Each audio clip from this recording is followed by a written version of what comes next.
How to find angle between two vectors.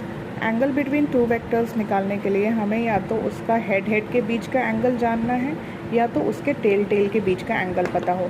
यहाँ पे tell tell join हो रहा है, यहाँ पे हेड हेड ज्वाइन हो रहा है। बच्चों याद रखो, एरो में ये हेड होता है, ये टेल होता है, ये बॉडी होती है। ठीक है, तो यहाँ पे टेल टेल दो वेक्टर्स का जुड़ रहा है। यहाँ पे 45 डिग्री अगर एंगल दिया है तो angle between two vectors 45 degree हो जाएगा। यहाँ पे हेड हेड जुड़ रहा है और इनके बीच का एंगल अगर 60 डिग्री दिया है तो angle between two vectors 60 degree हो जाएगा। ऐसे ही ऐसे दो वेक्टर्स हैं जहाँ पे हेड और टेल ज्वाइन हो रहे हैं, जैसे कि इस वेक्टर्स में मान लो ये एंगल 60 डिग्री पे है, तो हम यहाँ पे एक लॉ फॉलो करते हैं, parallel shift of vectors. Parallel shift of vectors में क्या करते हैं, हमारे पास ये जो वेक्टर है इसको उठा के हम नीचे शिफ्ट कर देंगे।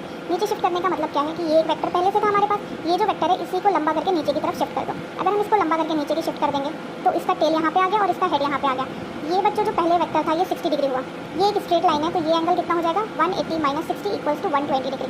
और ये जो एंगल है ये आपके दो वेक्टर्स के टेल के बीच का एंगल है, इसका मतलब एंगल बिटवीन टू वेक्टर्स क्या हो गया 120 डिग्री हो गया।